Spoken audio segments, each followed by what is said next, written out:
I would say that I was really happy that we had reached those goals.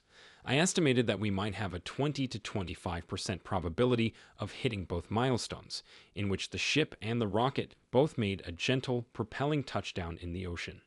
And so it was, despite my doubts, we succeeded in achieving every goal. We are able to do these things because we have the most talented group of rocket engineers ever put together. Therefore, working with wonderful individuals to achieve amazing things is always an honor.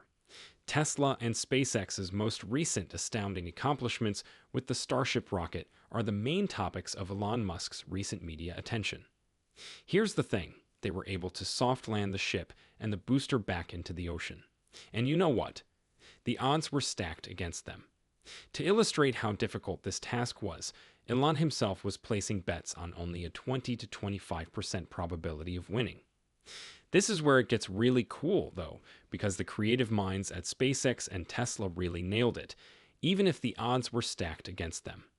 We are discussing an engineering achievement that has the potential to revolutionize space travel in the future. They have not only achieved their objectives, but also pushed the limits of what is feasible because of their serious abilities and unwavering commitment.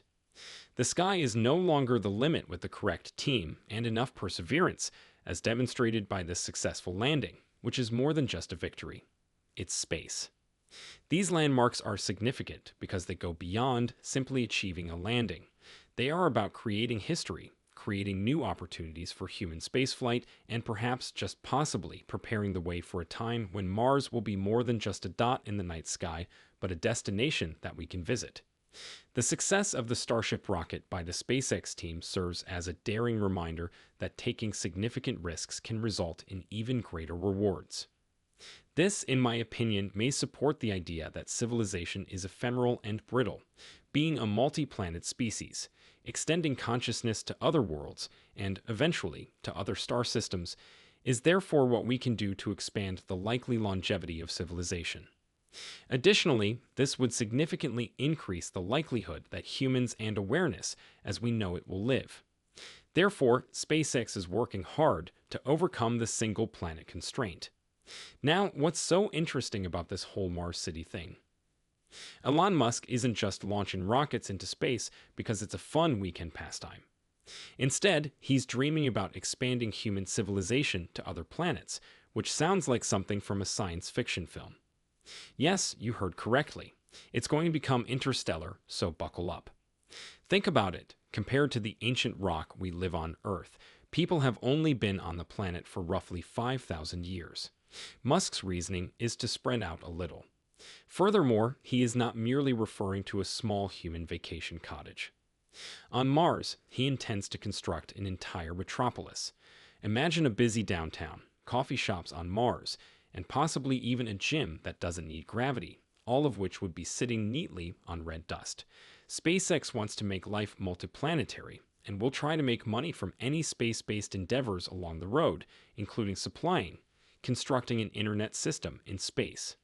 For the purpose of financing the expansion of awareness beyond Earth, anything that has to do with space. But why Mars? Musk believes it could be helpful to have a backup plan in case Earth ever has a cosmic tantrum, such as when giant asteroids start playing tag or our beautiful environment becomes a bit too hot. And not just any backup plan, but one in which people are flying about on a different planet to make sure that humanity's lights are kept on regardless of the chaos that occurs at home. On Mars, it is similar to having your cake and eating it too.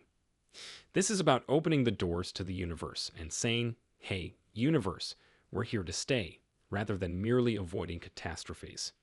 It's about making those stars in the night sky your neighbors. The problem is, if it turns out that departments and rules were particularly vital, you can always add them back in. You can always replace them. In actuality, this is similar to breaking a culture and economy.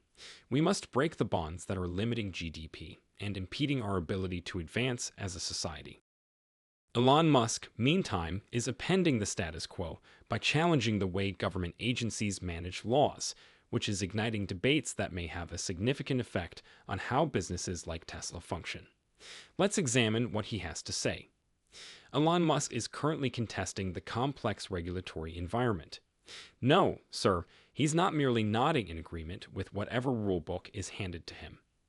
In essence, he's saying, hey, can we get a little spring cleaning over here? While examining all these antiquated legislation, he seems to be trying to teach Mary Kondo the law. If it doesn't make her happy, it's out. Because, let's be honest, attempting to innovate while adhering to all those antiquated, cumbersome regulations is like attempting to run a marathon while wearing shoelaces. I wish you luck in avoiding a faceplant. This might be a game changer for Tesla. Regulation simplification expedites the adoption of innovative technologies and energy solutions, which is ideal for Tesla. Every antiquated rule that is simplified or eliminated could have a direct impact on Tesla's capacity to develop and implement new energy products and automotive technologies more quickly and effectively. This is where things become even more spicy. Elon proposes that we change things up by imposing fines on individuals who break the laws, rather than having extremely drawn-out procedures for things like environmental approvals. It's like to stating, okay, do your thing, but if you mess up, you're going to pay for it. This strategy might result in a more vibrant, accountable innovation environment where Tesla, a company renowned for its quick development cycles, might prosper without being hampered by red tape.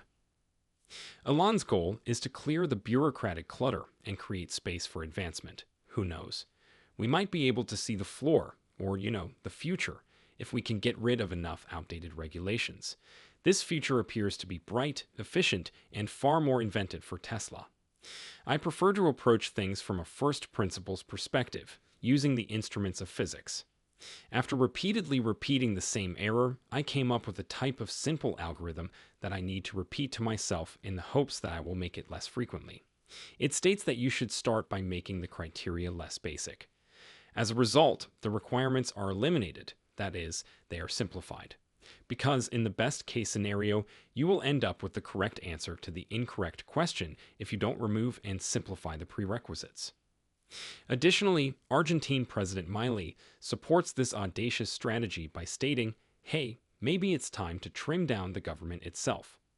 In order to encourage innovation and strengthen the economy, he is all for eliminating certain ministries and rules.